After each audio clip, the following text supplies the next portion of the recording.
छत्तीसगढ़ की राजधानी रायपुर के नट्टी गांव में 29 जून को हुई बुलडोजर कार्रवाई को लेकर सियासी संग्राम बढ़ता जा रहा है। भाजपा महामंत्री नवीन मार्कंडे और हाउसिंग बोर्ड के अध्यक्ष अनुराग सिंहदेव के बाद 6 जुलाई को प्रेस कॉन्फ्रेंस लेकर वन मंत्री केदार कश्यप ने कांग्रेस पर झूठ और भ्रम फैलाने का आरोप लगाया था। इसके जवाब में 7 जुलाई को कांग्रेस की ओर से नकदी मामले की जांच के लिए बनाई गई फंडिंग कमेटी सामने आई और भाजपा सरकार पर एक के बाद एक के गंभीर आरोप लगाए हैं। कांग्रेस ने नकदी में हुई कार्रवाई को सरकार का आपराधिक कृत्य बताते हुए कहा कि गरीबों को बिना पुनर्वास के बरसात में बेघर किया गया और सरकार अब अपनी गलती छिपाने के लिए रोज नए दावे कर रही है। नकदी मामले को लेकर हो रही राजनीति पर हम इस खबर में आपको पूरी बात विस्तार से बताएंगे। नमस्कार, मेरा नाम है दानिश अनवर और आप बैलेंस देख रहे हैं।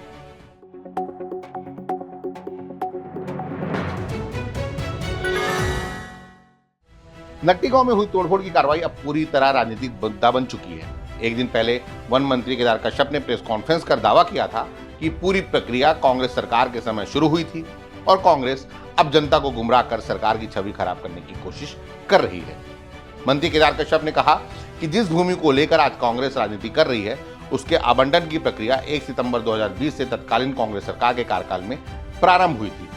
राजस्व अभिलेखों में स्पष्ट उल्लेख है कि यह भूमि हाउसिंग बोर्ड को आवंटित किए जाने के लिए प्रस्तावित थी। आवंटन के लिए भूमि चिन्हित होने के बाद वहां लगातार अवैध कब्जे बढ़ते गए और लगभग 3 हेक्टेयर से बढ़कर 15 हेक्टेयर तक अतिक्रमण फैल गया। ये जो घटनाक्रम है ये आज का घटनाक्रम नहीं है। मैं क्रमानुसार उसके संदर्भ में बताना चाहूंगा। पहला तो 1/9/2020 को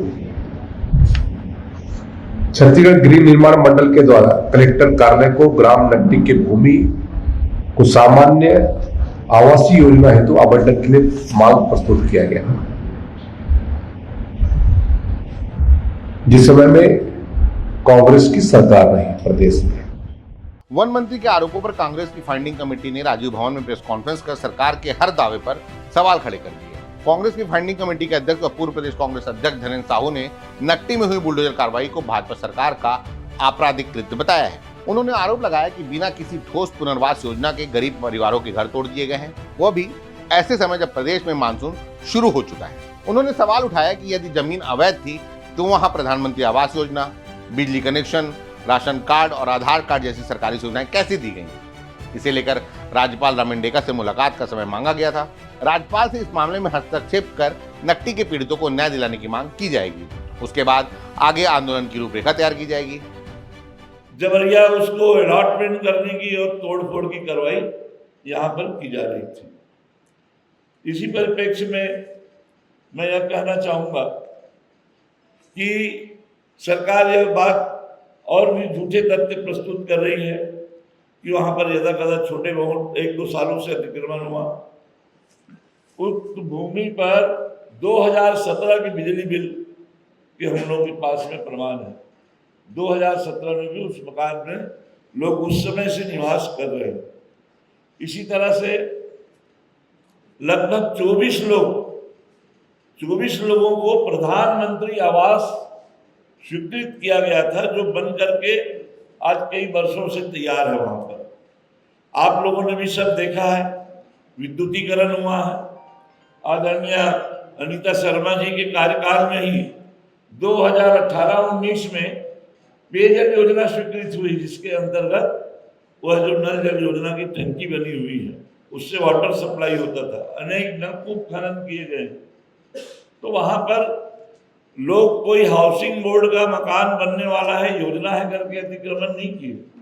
लोगों ने अपने गांव में अपने और आवश्यकताओं को देखते हुए वहां पर अपना मकान बनाना, और सारे तमाम लोग, अधिकतम लोग उस गांव के ही निवासी हैं।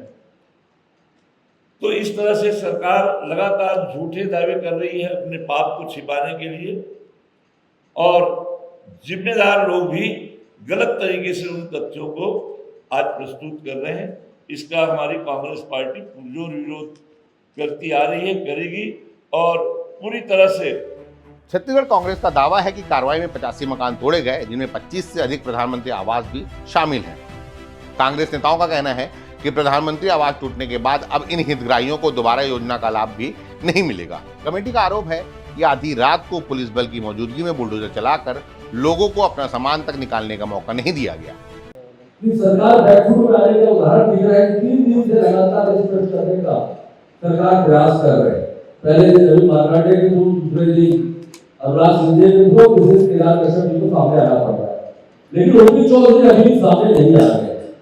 जिनका एआरडीए, जिनका अपना विभाग ये सब काम को किया है, वो सामने आके कोई बात नहीं कर रहे हैं। हम लोग 12 घंटे उनके बंगले का, कलेक्टर ऑफिस का, सीएम हाउस का घेराव कर रहे थे, लेकिन सामने आके कोई बड़े अधिकारी या आने का इस बारे में चर्चा नहीं कर रहे।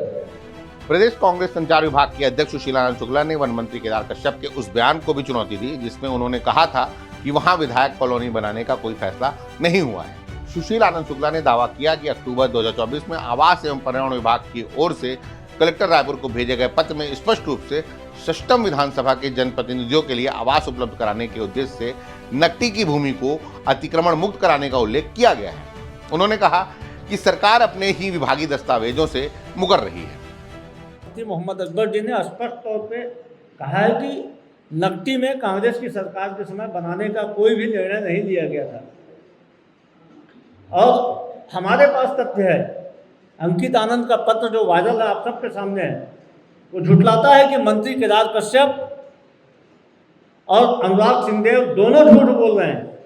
दोनों ने कहा कि वहाँ पे विधायकों को मकान बनाने की कोई योजना नहीं है, जबकि अंकित आनंद के पत्र में साफ साफ लिखा है।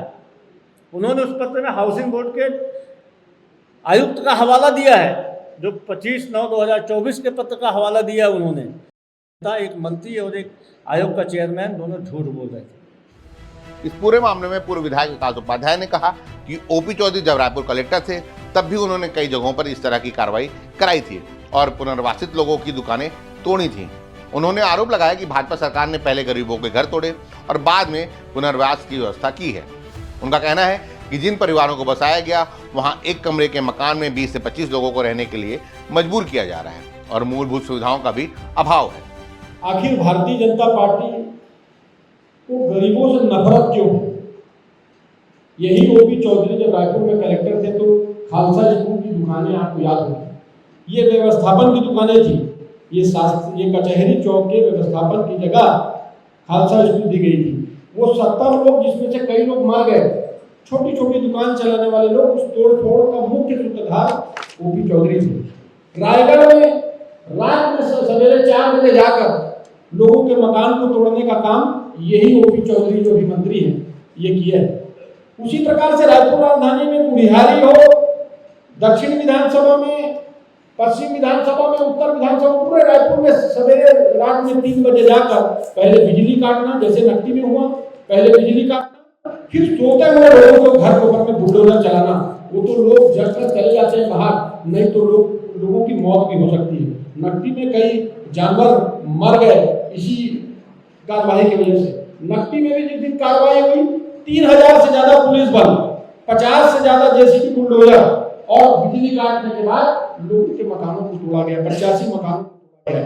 भारतीय जनता पार्टी के नेता गरीबों के छोटे छोटे मकान, दुकान तोड़ने में उनको क्या लाभ और क्या खुशी मिलती है भगवान जानता है। इस प्रेस कॉन्फ्रेंस के जरिए कांग्रेस ने साफ किया है कि यदि सरकार इस मामले में कार्रवाई नहीं करती तो वह अदालत का दरवाजा खटखटाएगी। वहीं भाजपा सरकार अब भी अपने पुराने रूप पर कायम है। सरकार का कहना है कि नकटी में केवल सरकारी जमीन से अवैध अतिक्रमण हटाया गया है, कार्रवाई पूरी तरह कानूनी थी और प्रभावित परिवारों के पुनर्वास की व्यवस्था भी की गई है। नकटी विवाद में अब दस्तावेज, बुलडोजर और पुनर्वास तीनों ही राजनीतिक बहस का केंद्र बन चुके हैं।